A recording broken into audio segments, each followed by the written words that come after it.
Start చేయాలి?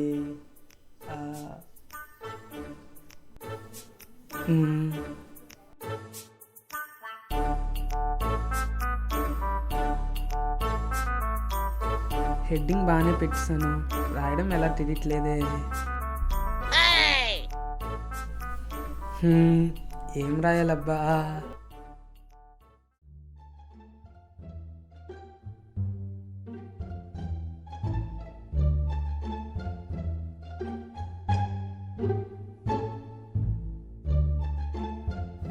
అరే ఏంట్రా బుక్ పట్టుకుని అంత దీర్ఘంగా ఆలోచిస్తున్నావు? ఏముంది, స్కూల్లో వాళ్ళు బ్రేకప్ చెప్పి ఉంటుంది. అది కాదన్నా, ఈరోజు జనవరి 26 కదా.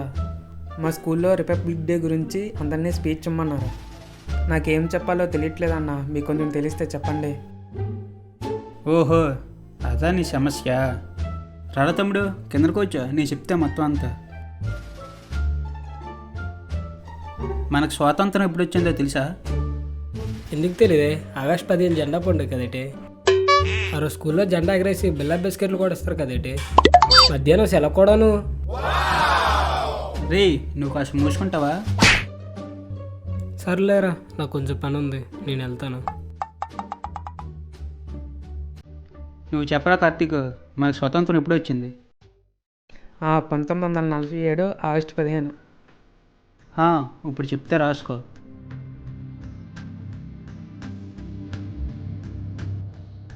మనకి స్వతంత్రం వచ్చిన తర్వాత మనల్ని మనం ఎలా పరిపాలించుకోవాలో అర్థం కాక ఒక కన్ఫ్యూజన్లో పడి వెళ్ళిపోయిన బ్రిటిష్ వాళ్ళ చట్టాలపైన ఆధారపడాల్సి వచ్చింది.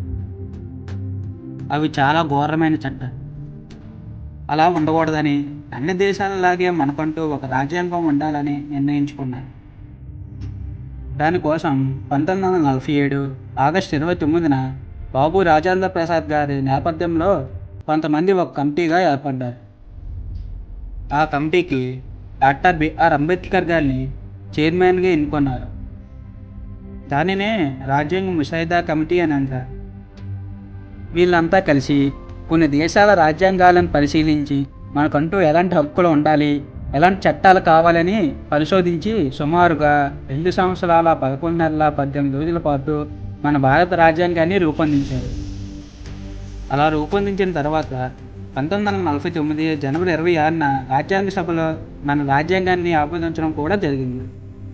ఆమోదించిన మన రాజ్యాంగాన్ని 1950 జనవరి 26న అమలులోకి తీసుకొచ్చారు. మరి 1949 నవంబర్ 26న ఆమోదిస్తే 1950 జనవరి 26నే ఎందుకు అమలుపరిచారు? ఎందుకంటే మంచి ప్రశ్న.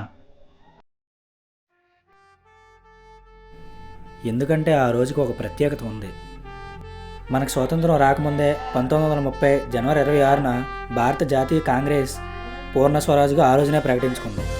అందుకే సంపూర్ణ స్వరాజ్ అయిన మన రాజ్యాంగాన్ని బలమైన ఆ కారణం వల్లనే జనవరి 26న అమల్లోకి తీసుకొచ్చారు.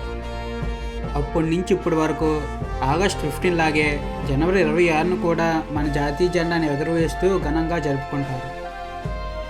థ్యాంక్స్ అన్న, మంచి ఇన్ఫర్మేషన్ ఇచ్చినందుకు. ఇప్పుడు చూడు, స్కూల్లో స్పీచ్ రెడీ చేస్తాను. మా గల్లీ కింగ్స్ టీం తరఫున అందరికీ గణతంత్ర దినోత్సవ శుభాకాంక్షలు. Happy republic day. చాలామందికి ఈ విషయం తెలియక ఇండిపెండెన్స్ డే అండ్ రిపబ్లిక్ డేకి ఒకటే కారణం అనుకుంటారు. అలా తెలియలేని వాళ్ళందరికీ ఈ వీడియో తప్పనిసరిగా షేర్ చేయండి.